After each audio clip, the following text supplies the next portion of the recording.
All right. Welcome to this week's Telehealth Secrets webinar. Just before we get started, just a few quick announcements. There are handouts, not handouts, the slides are available for you to download in the handout section. Please send in your questions via chat as you think of them. We'll give you a nice long Q&A time. And also the session is recorded and will be sent out following the webinar. And please check out our past webinars on coding, billing malpractice, and a lot of other good stuff at vsee.com/webinars.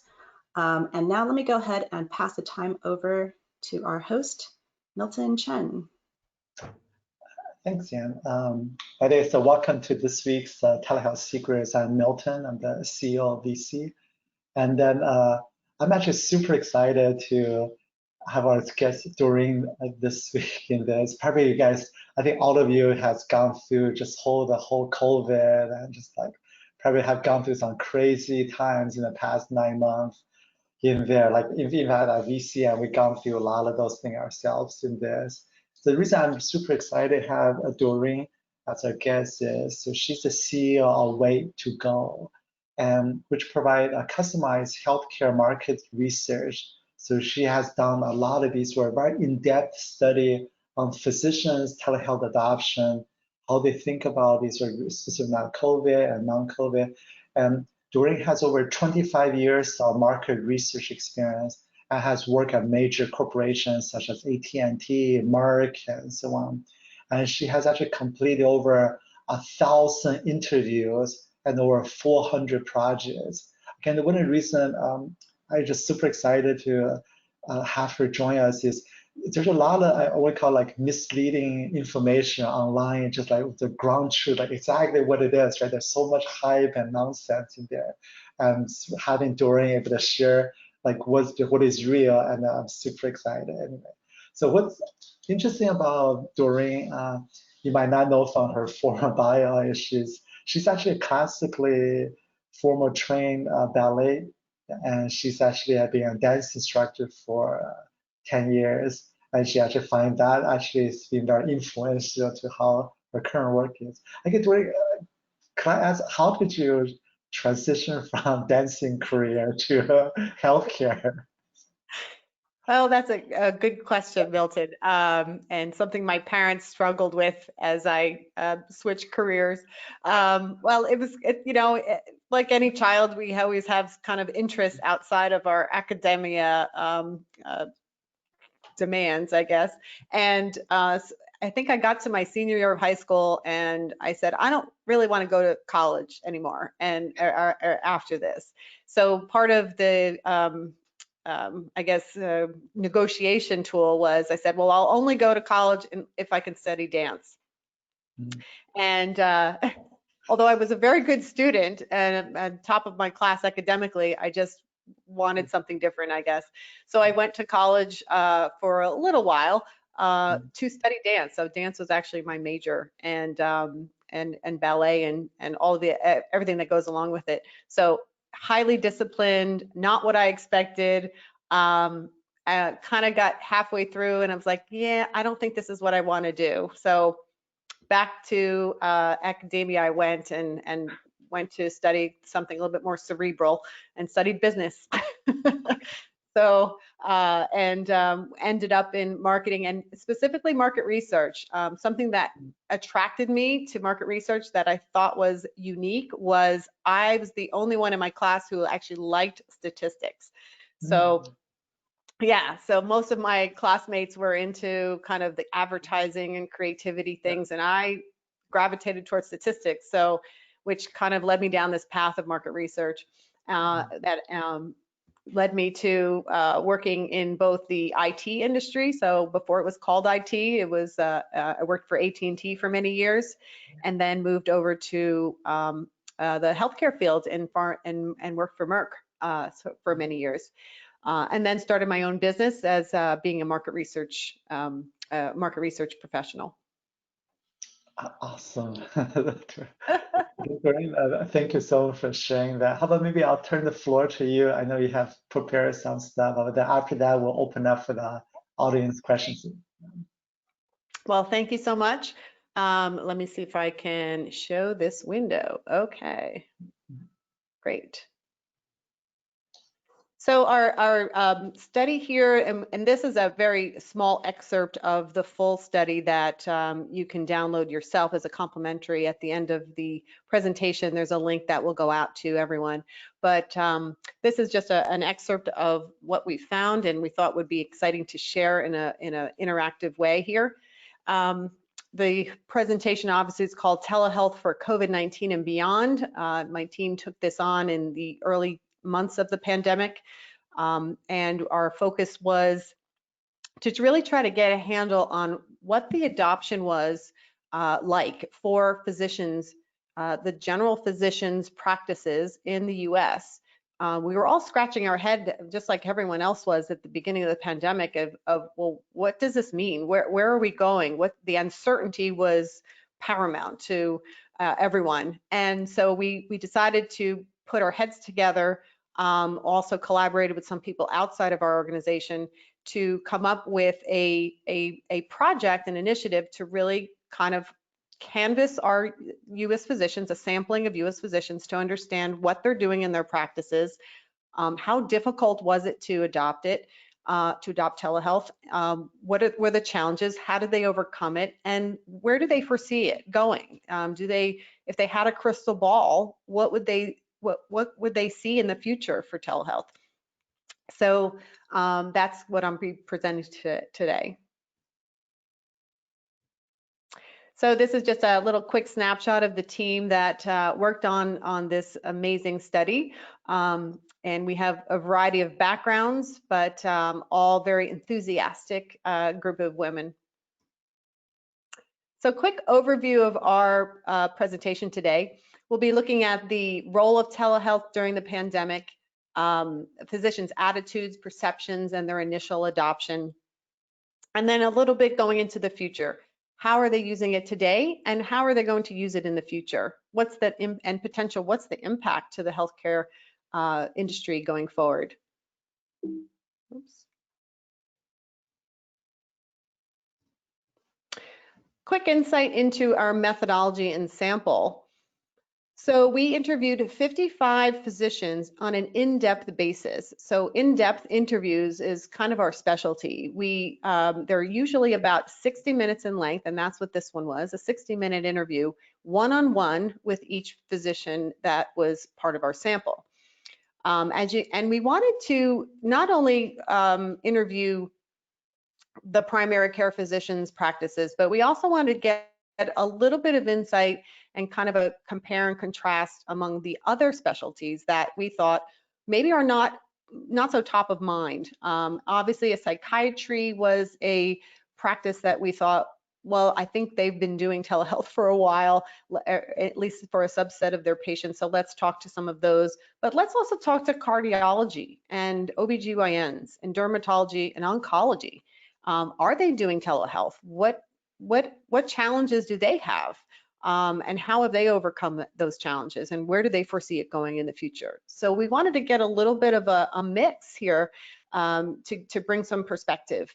And so the other parameter, kind of a screening criteria parameter, was that they had to have conducted virtual video or telephone medical visits to manage and treat at least 20% of the patients in their practice. So we just kind of, with some secondary research, came up with this 20% of patients threshold, so we can get some good knowledge from the physicians who are actually conducting telehealth.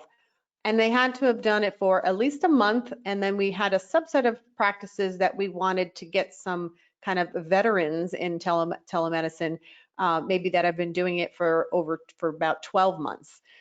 So we wanted to get a little bit of a mix there. So very well-designed study in terms of trying to get at some of the different aspects that were not maybe intuitive in terms of what we thought telehealth could be applicable.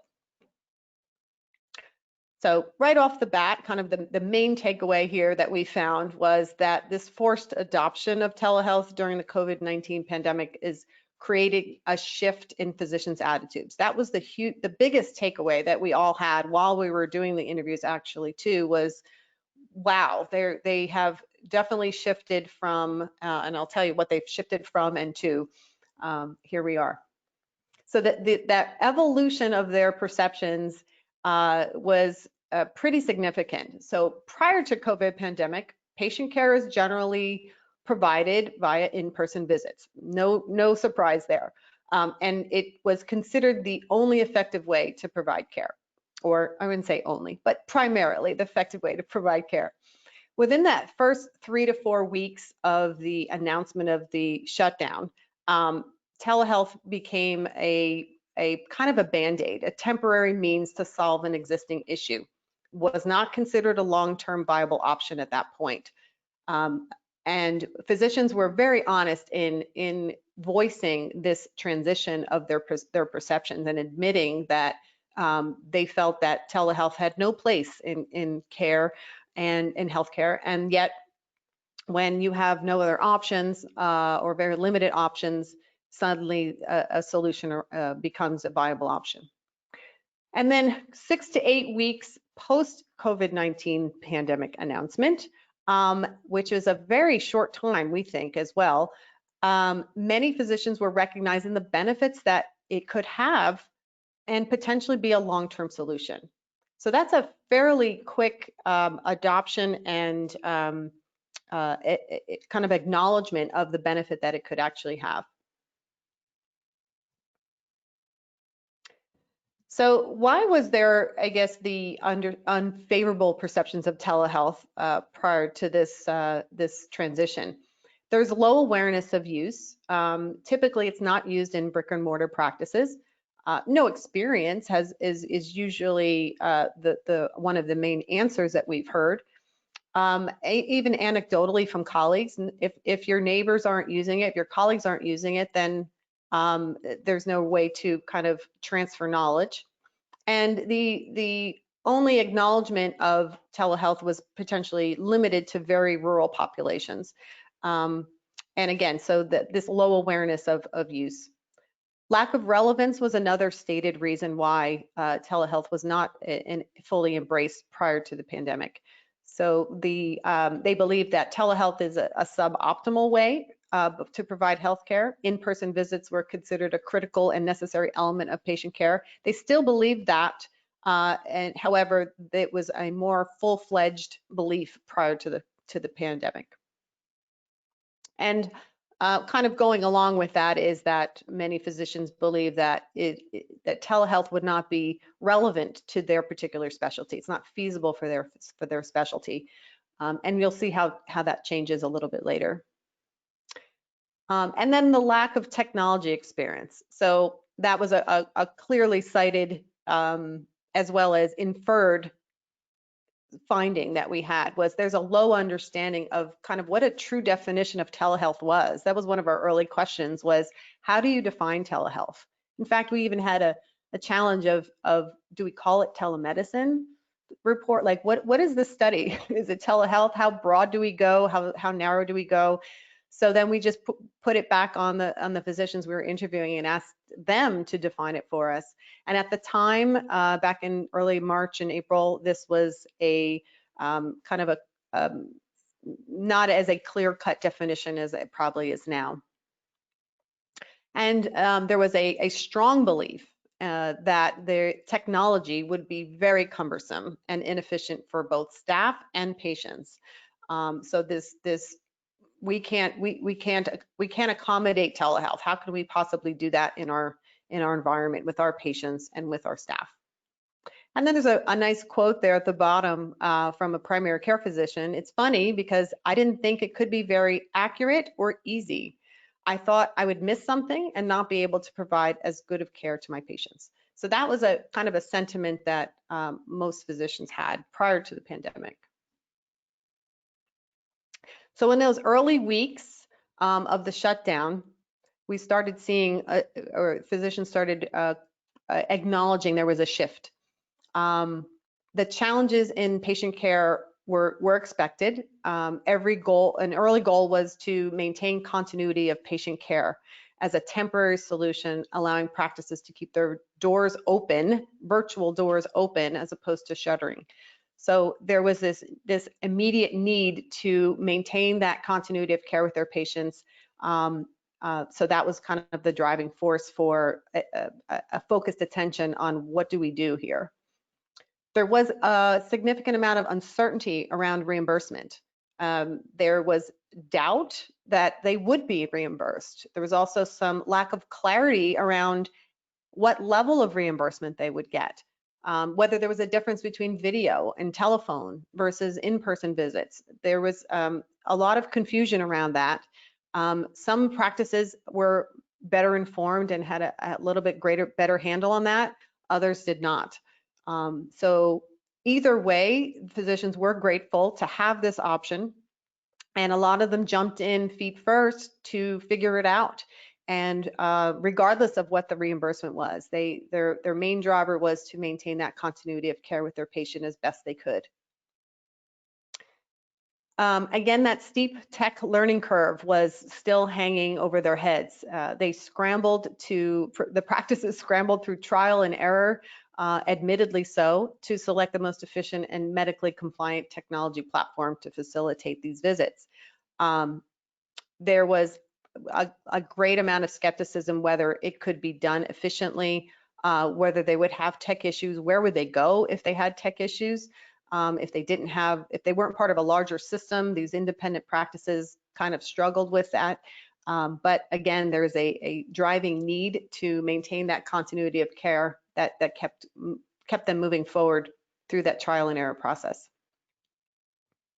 There's an oncology quote there from an oncologist that we interviewed, which I thought was interesting. So it's useful for patients who live several hours away. They're talking about telehealth. But it's still very difficult for me to do exams and end-of-life discussions.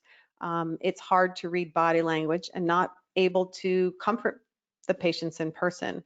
But I have to say, I didn't think I could do all of this virtually. So there was this a shift of, well, it's not ideal to do it virtually through a screen or through the phone line, but what other choice do I have?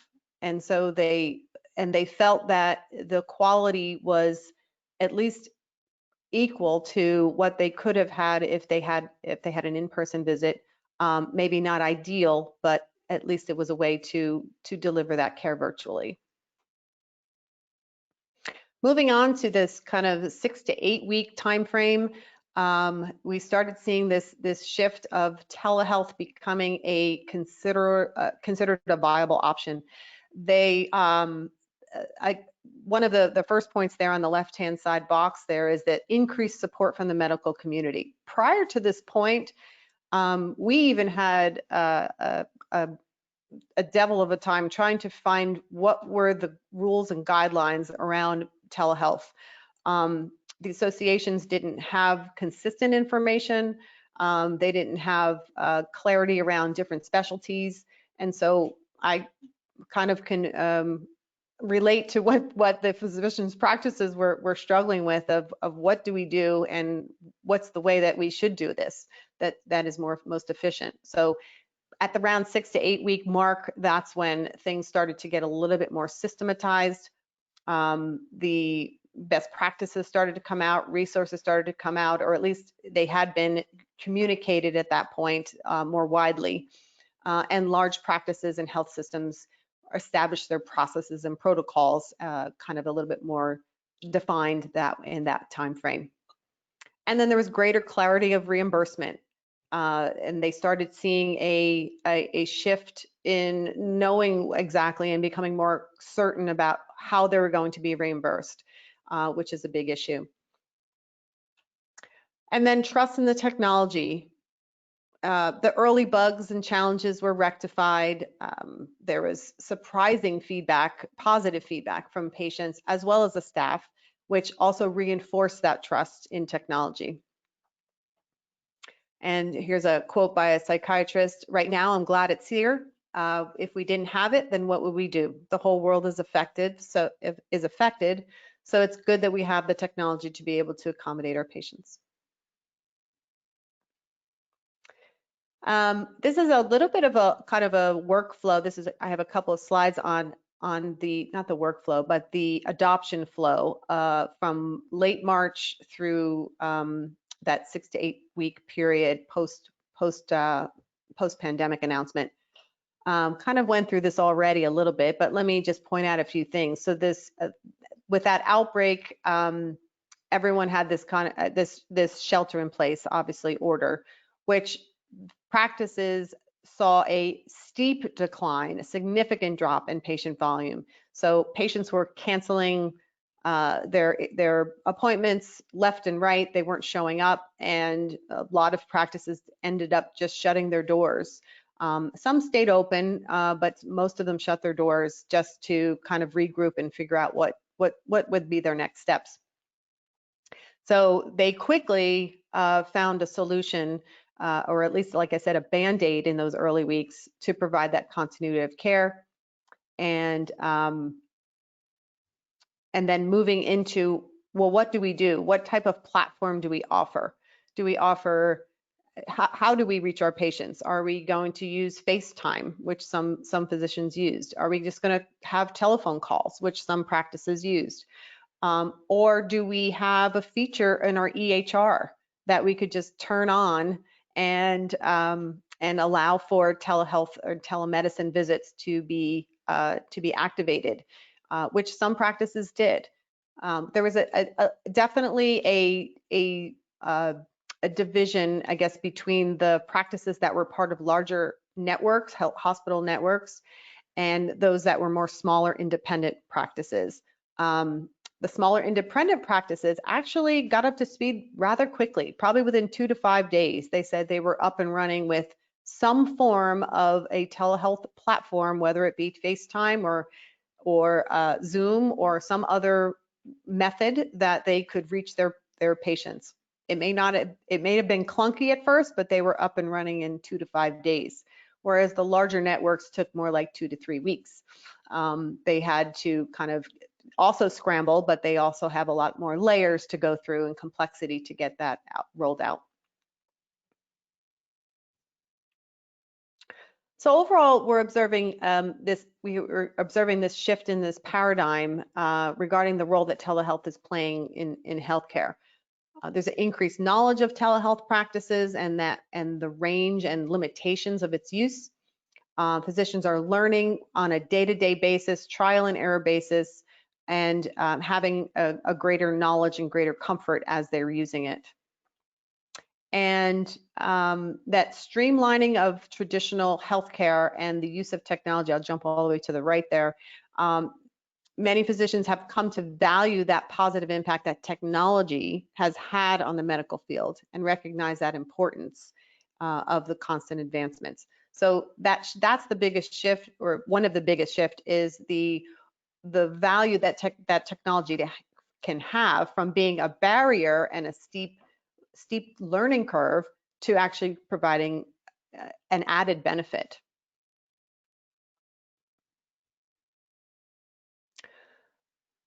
So what would be these benefits? So for the benefits to physicians and their practices, we have both immediate benefits and long-term benefits.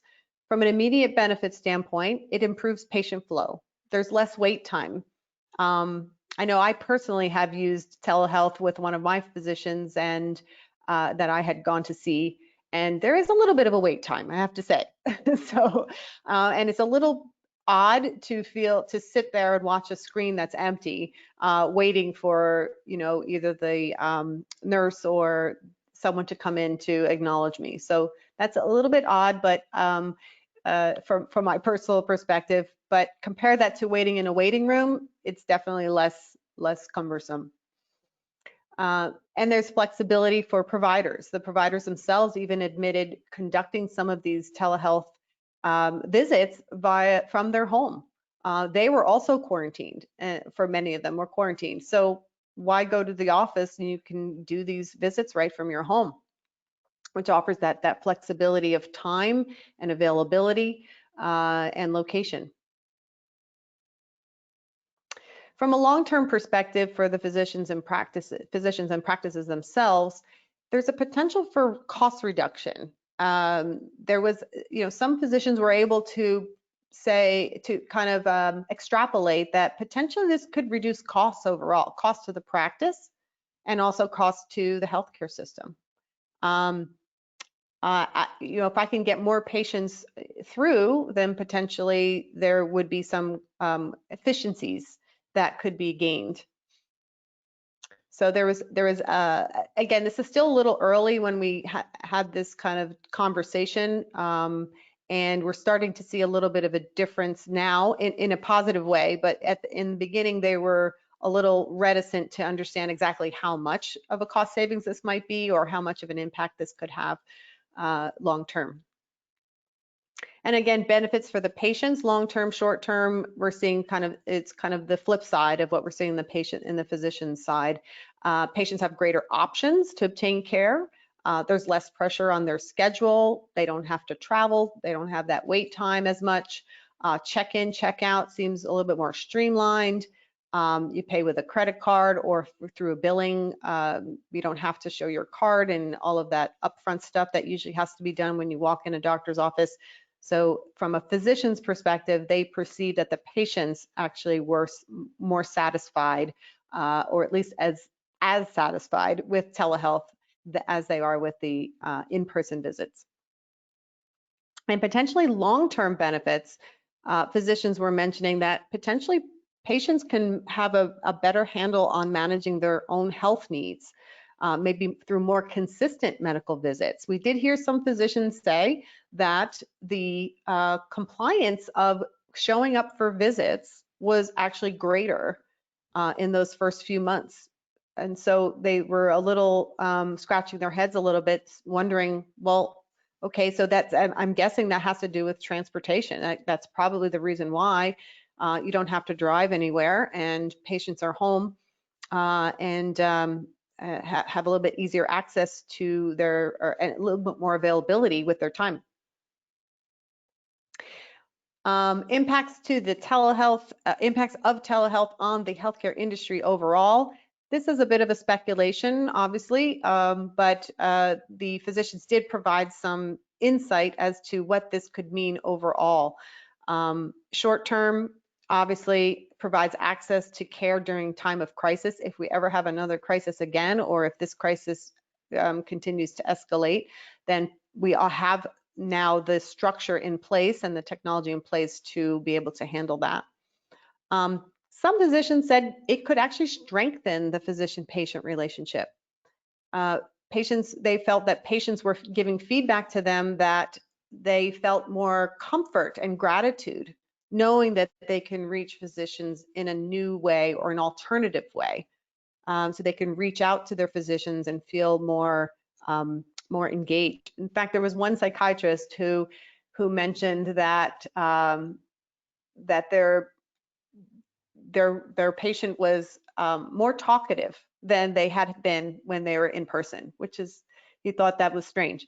And so thought that, well, maybe this could be another way to reach more difficult patients or patients where you're having trouble reaching them through either physically or through therapeutically in an in-person way, and you could potentially reach them through a televisit. And then long-term benefits for the healthcare industry. It could obviously expand the healthcare reach to patients who previously had logistical, situational, and lifestyle barriers. Greater access to preventative care potentially could be a benefit, and potentially reducing the healthcare system, healthcare costs to the U.S. system overall. Again, these are physicians kind of pie in the sky. We don't have any data to support any of these potential impacts, but this is more of a physician's perceptions of what possibly could be.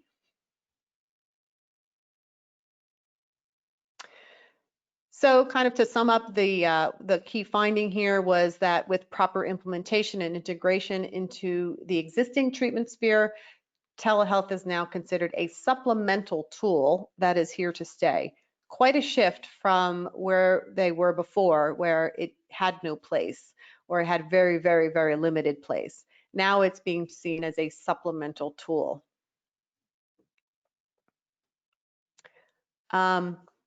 But But what are some of the conditions that need to be met to have a successful telehealth utilization? Obviously, reimbursement. From all angles, needs to be clear and it needs to be of value. Patients and physician confidence in that their security, that their personal information is secured. Patients now are, through their physicians, are voicing that they want to feel confident that their private information is kept private. Lots of things in the media that are threatening that, and so patients are becoming more astute of that, and so that confidence of both the physicians and the patients are having that mutual secure feeling. And then the appropriateness of the visit types is key, and this is where that kind of selectivity that we heard one physician talk about is critical. Not all visits are appropriate for telehealth. There are some types of visits that could be appropriate for telehealth and where they had been only in person prior. Some of those visits are follow-up visits for chronic illness, med checks, any type of interim checks on side effects or adverse events or how a patient is doing overall. Some of those things are more seen as more appropriate. Obviously, things like procedures, lab work, new patient visits was another inappropriate visit, surgery or pre-surgery visits, anything that would require a hands-on type of technique would actually not be appropriate for telehealth going forward. And then the appropriate platform needs to be adopted.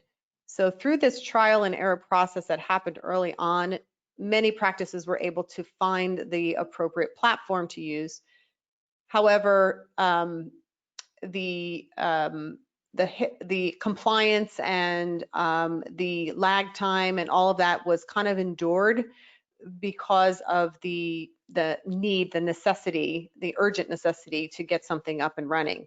Now that telehealth has been adopted for many practices, these appropriateness of platforms is becoming more paramount. So HIPAA compliant, technology that works without flaw or with very few flaws and doesn't drop calls and things like that, which could be pretty detrimental to the patient visit. Those things are becoming now more paramount, even more paramount than they were before. And the ultimate is that patients need to feel like they're continuing to receive the quality care that they would receive in person. Here's just a couple of, I'll just read out a couple of these. You can read these if you download the report. But so on the top left, here's a quote from a cardiologist. I think COVID-19 is the catalyst to bring our industry into the modern era of telemedicine, as long as insurance companies continue to reimburse it. A lot of us have had a surprising experience with it and see it as it has a place in medicine. Oncologist to the right of that box there. I think telehealth is here to stay and will be used across all specialties, but it will be used more selectively in the future. I imagine that a good portion of my patients will request it in some occasions. That makes sense, maybe about 30%. And that's 30% is kind of what we've heard, 20 to 30%, varied a little bit by specialty, but that's generally the proportion of use that they expect to see telehealth being used. So this slide is basically just to, or it's intended to show some quantitative data. Now, this is not something that we produced. This is from Epic and the EHM source down at the bottom there. But this is a nice graph to show the drop off of obviously office visits, which is the blue line, and the increase of telehealth visits, which is the green line. And you can see this crossover happening initially around the beginning of April, end of March, where there was this increase of telehealth visits the steep increase there. And then it kind of plateaued around after May as we started opening back up and patients started coming back to the office. And we've settled now, this is as of July 2020, but we've settled now around 20% or so as the percent of telehealth visits, which is very consistent with what physicians predicted way back in April and May. So, and not much difference across the country there. You can see the breakouts there. So kind of consistent results that we've seen. So as the telehealth market continues to expand, it's investing heavily in future growth. We've seen some projections here you can see on the screen. By 2025, it's projected to say over $64 billion in the US, globally $130 billion. There's lots of mergers and acquisitions going on, companies falling for IPOs, so there's lots of activity in this area. So more to come. I think I'll skip that page. So that's kind of the conclusion of our conversation today. I'm open for questions. Milton, I'll hand that back over to you. If there's any questions from our audience, I'd love to answer them as best I can. If I can't answer your question today, I will definitely try to follow up with you after our call today to address it as best I can. Doreen, thank you so much for that really insightful. I guess out of these 55 samples you interview, how did you go about selecting them? Were there like certain age group, demographic, like different states or like cities, rural area? Well, how did you like? You got it. All right. That brings me to this page here. So we actually do. We have these panels of physicians and other healthcare professionals as well. We have vetted partners that we work with on a regular basis to be able to provide us a random sample given within the criteria that we set for them. And they're able to select, like I said, a random sample of the physicians. The profile of the physicians that we interviewed, so of the 55 on your screen is the kind of breakout of the primary care physicians on the left, and then just kind of grouping all the specialties together on the right of the non-primary care physicians. We had about 13, like it looks like 13 of the 20 primary care physicians' offices were independent practices. And then we had a smattering that were part of IDNs or ACOs.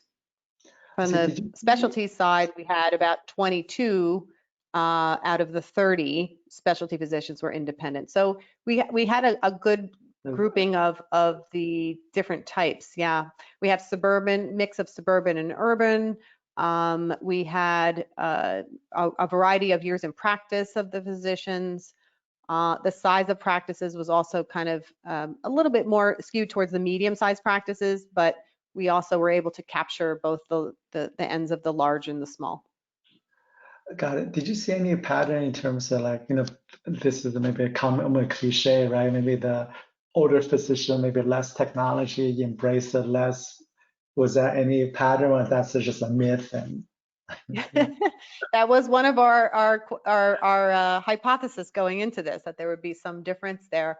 Actually, we did not see really any meaningful differences by years in practice. We thought we would, but we did not. And that was interesting.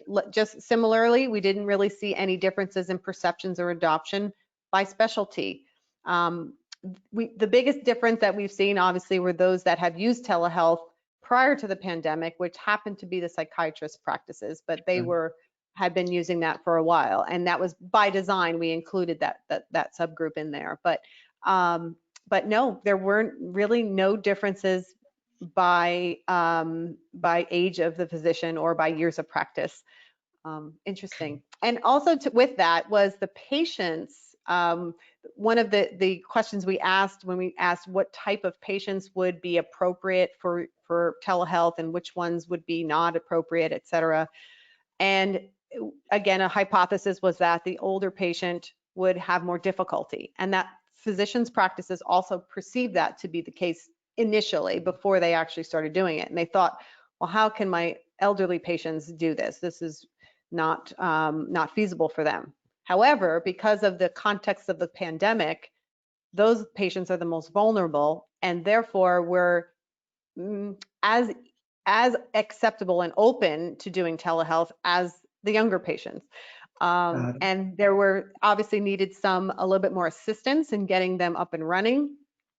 But I actually have anecdotal experience of my own family members who I have helped get on telehealth visits with their physicians, and they loved it. They absolutely, in fact, some of them requested to have telehealth visits with their physicians as opposed to going into the office because of obviously fear of exposure to the virus. So yeah. I have a question from the audience. Howard is asking, so for example, so do physicians feel the ability to perform remote patient monitoring will increase the ability to do perform video visit? I think the question I really like Howard's question is, my hunch is for most people, a physician doing, they're doing video conference, right? They're just able to see a patient, which is pretty, they've never done that before, or in the general sense. But if you think about telehealth, right, including things like remote device, remote exam, you got to do a lot more beyond video. I guess That's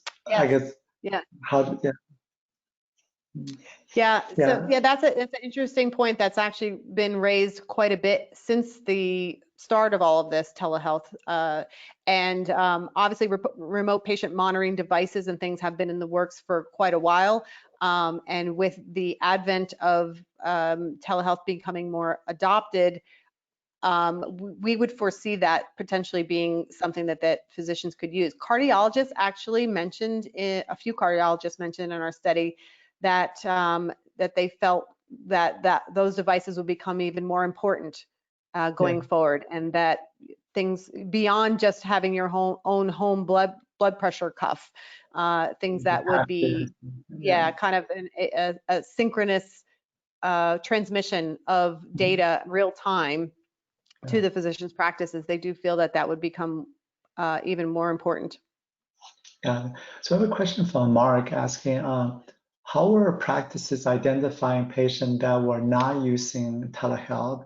Is there some recent things like they're just unable, there's no broadband, like no smartphone, or like, because what are the recent patients are not doing? Or yeah, so there's about 23% of patients, from our study, that at least physicians estimated that were not able to. And they didn't have any technology in their house other than a telephone, and or just were uncomfortable wanting to do it that way. So they were either had inability to speak clearly, or had no support in their home to help facilitate the technology. But yeah, it came like I said, about 20% of patients were not able to conduct that way.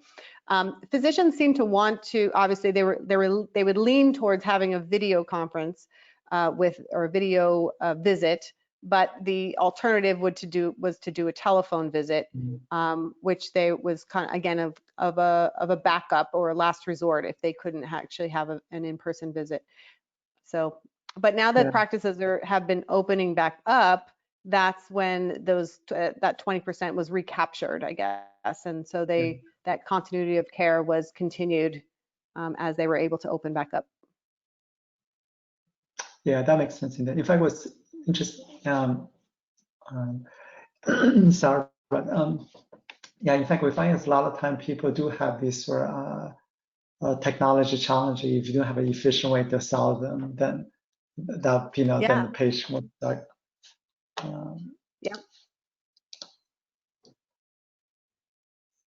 Okay. But I apologize. I think I have maybe some is actually we find that in our data very similar thing. You're gonna find if you take the patient demographics, right? There's a segment where they feel very comfortable with technology. It's video conference, right? It's almost like the percentage of the population do video conference versus Right. not. If you for those again these days, right? Pretty much everyone have a smartphone more or less in there. Yes. That's pretty easy. But we do find is often people make the technology choice, which they just assume is like, oh, who does support? Well, you figure it out, right? In that case, even for someone to go through that who never done video, that's actually pretty challenging. In Yes. fact, one of the things we're experimenting in our company with the idea of 99.9% guarantee, where we actually do the first line support, help this practice population. Then the idea that 20%, we get them all onboarded and delivered to you. Now you can have an entire population. Oh, yeah. Yeah, we find it's at least for our population, you feel a missing gap in this. Otherwise, like just who does support? Like, you're not going to call Yeah. Zoom to get support. They don't support your plan, right? So you'll figure out yourself. Well, yeah, and we heard that from physicians of, well, especially in the small, like a solo practice, well, they don't have a huge technology department and IT, and so they would more heavily rely on support, from the platform that they're using, whereas larger practices have the internal support, and those physicians actually didn't even know what platform they were using. They were told, well, here, use this platform, and they push a button and there they go. So the kind of the two ends of the spectrum there. Great. So we have a question from Christopher asking, did you see any discrepancy in adoption or opinions regarding the practice size? From the solo, the big healthcare center, the in the middle. Yes. Yeah, and that is one of the biggest ones was their support, their IT support. So if they're part of a larger health system or network, they obviously had a whole department that would basically come down and say, this is the protocol that all of our practices would use for the different specialties if they had to use different ones. But they were reliant on what their IT department would tell them.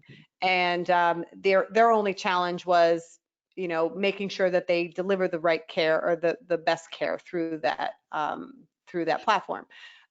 Smaller practices, solo practices, group practices that are independent, they scrambled and they were scrambling. But like I said, they were actually up and running a little faster than the larger companies at larger practices. So they were more nimble, maybe a little clunkier and less systematic, let's say, but they were up and running quicker than the larger companies.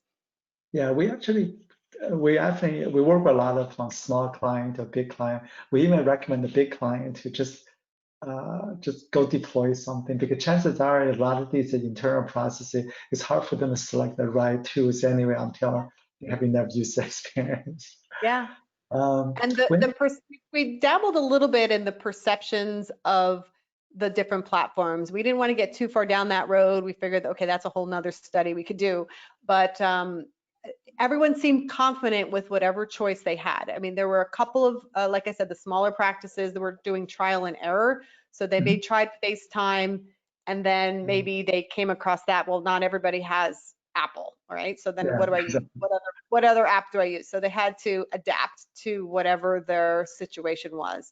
And so there was, whatever they settled on was that's the one that they used. And unless someone came and said, hey, this is so much better, but it seemed like once the dust settled, then they were just comfortable using that going forward. Yeah. We have a question from Edward.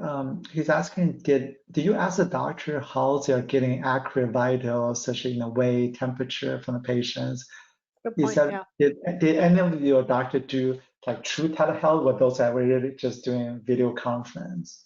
Yeah, in the beginning, they used whatever they could. So they had the patient, tell them what if they had their own bathroom scale and things like that. If they had their own blood pressure cuff, could they do that? And then give those vitals to the physician. That's a short-term fix. That wasn't necessarily what they would rely on long-term, but that was a short-term fix. going forward, if they might supplement, like I said, the telehealth visits in between the vital visits. So yes, you'd probably have to get vitals at each visit, but there were some visits that were more critical to be in person than others. And then others could be just follow up, making sure that things were okay with the patient. So like I said, it was kind of anything goes in the beginning, Sure. just to make sure that they could reach out to the patient and the patient wasn't just canceling and not coming and seeing the doctor at all. Yeah, I mean, in fact, I think for the industry term that will actually help, we've been advocating to our, when we do a lot of consulting services, like, what are you doing? Are you doing video conference? Are you doing telemedicine or telehealth? The reason we make this distinction, right? Even video conference, which is great, right? Then the expectation is you're not Sure. getting vitals, all these things. If you're doing telemedicine, you have these devices, Yep. sensors, email, then telehealth become more holistic whole approach. Then in Yes. this case, if you use the right terminology, then it's clear, okay, you're in the doing video conference, which is great. Okay, now let's help you do telemedicine and then do telehealth. Yes. And that's kind of what we heard. It was like we like I said, we didn't really know what to call this in the beginning. We kept the name telehealth as throughout the months here, but physicians actually thought telehealth was telemedicine or virtual visits, and that's how we described it. As we're talking about a virtual visit that you would have in place of having it in person with the patient. You're having it either through a video or telephone. And so we kind of walled it up with those types of visits. Yeah. So I have a question from Edward in the audience is, what were some of the doctors' failures or problems of the unsuccessful telehealth sessions? So unsuccessful would be dropped calls. That was the dropped connection. Okay. So and they couldn't get the patient back online or on the phone or what have you. So there was a lot of stress and anxiety around what do we do? How do we reach back out to the patient, and what do we do now? Because there was no other option. So that was the biggest one, was technology dropping. Which led the practice to reassess, are we using the right platform? Should we not use FaceTime? Maybe that's not the best way to do things. So they quickly shifted and pivoted to some other technology option that would potentially be more reliable. So that was kind of the bigger shifts. Another one was patients not being able to connect. So not sure if that was number two or also as important or as the biggest challenge, but patients not being able to connect. So maybe the practices are doing everything that they could, but the patient on the other end just were having technology issues themselves. Yeah, so they could either, if they had the staff, the staff would call the patient and walk them through what they needed to do, but a lot of times that fell short. Got it. So I have a question from Ishmael asking, what are your opinions about like a premium-based out-of-pocket model for telemedicine?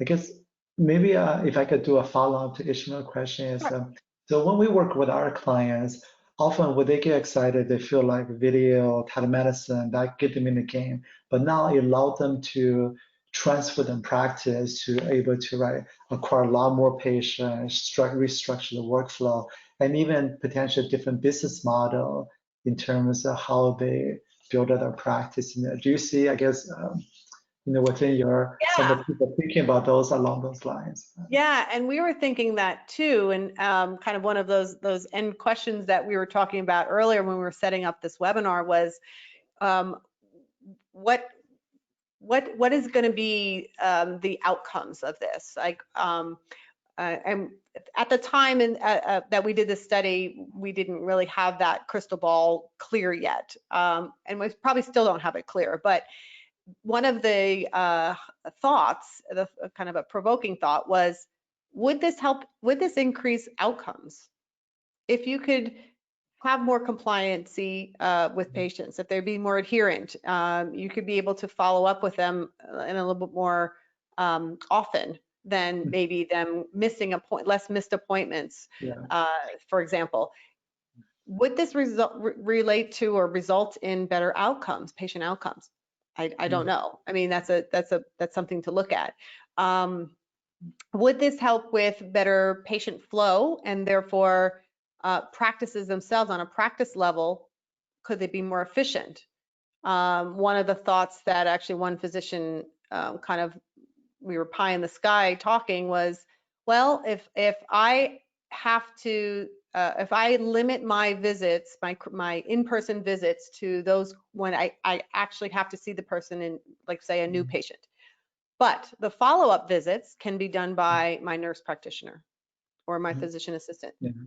We potentially could have a different mix of our visits, right? So our overall workflow and our patient mix and our visit mix, let's say, and who manages what could be different. And we could see a different volume there than we had in the past.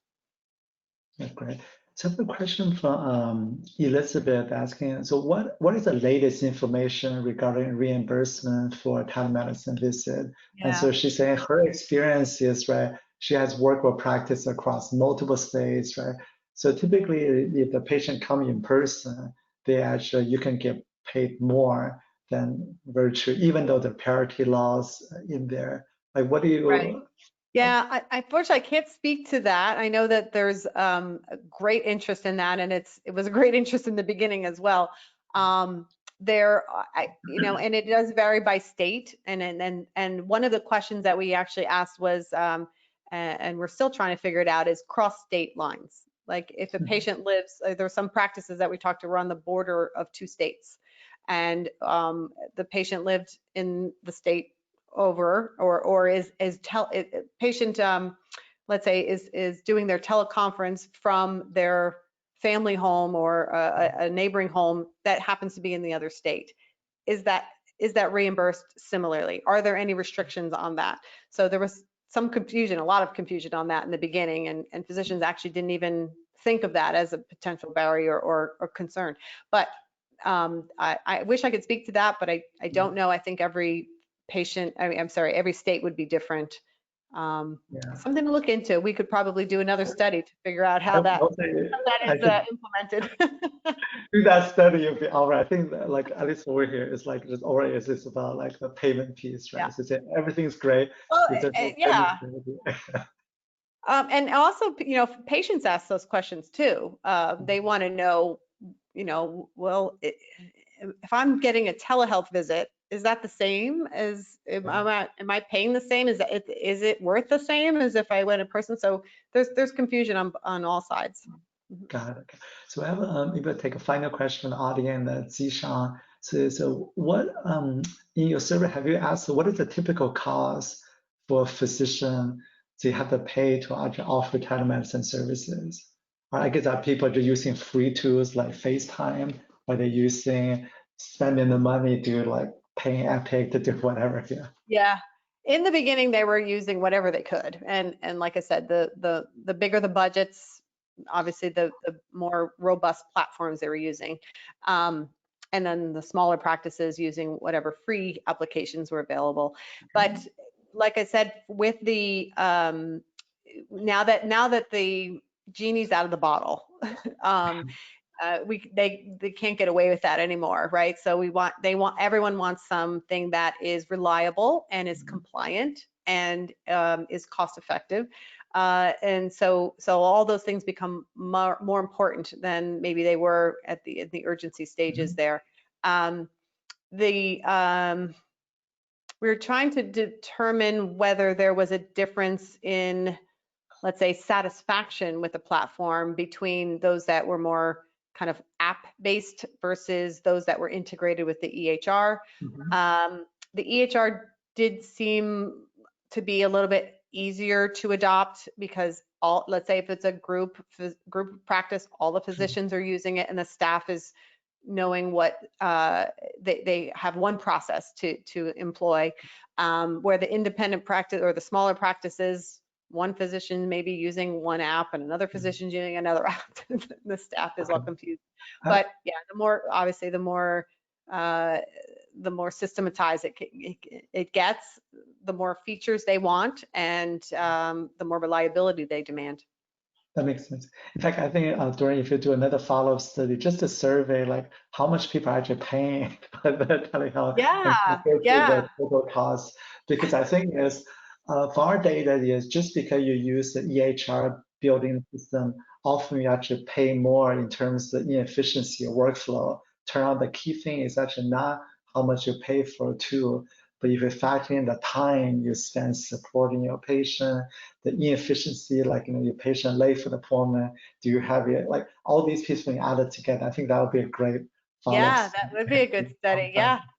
There's lots of things that I mean, coming out of this, we were like, oh, I'd love to do this and that and patient research and all different angles.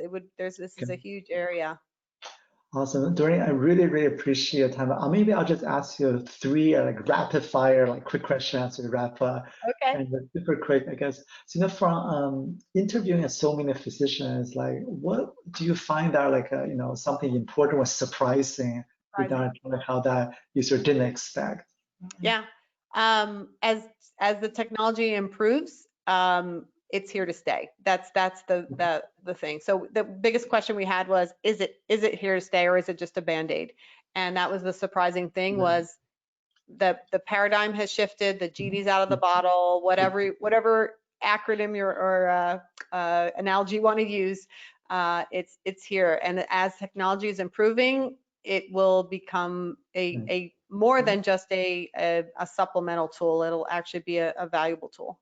Got it. So the second to last rapid question is, so what is something, the one thing that you believe that like the rest of the world does not believe yet regarding something about telehealth? Well, there's two things. One was, what's needed is the most, I guess, is the reimbursement. Obviously, we need to have reimbursement for this continued, and that's still uncertain right now. Second thing is the patient outcomes. I honestly, well, I don't know. I don't know. I would love to do a study to see what outcomes, whether this would provide better outcomes or not. This may be a little bittersweet for the industry, but it could be really interesting and insightful. Then the final question is, you being a healthcare market research for you're one of the industry leader in this sector. Like, if you could wave a magic wand, like what would you like to have the permanent change, something permanent change in the healthcare? Like, could be triggered by COVID, but could even beyond that, just wave right magic wand. What would that be? Yeah. Well, that's an interesting question. And the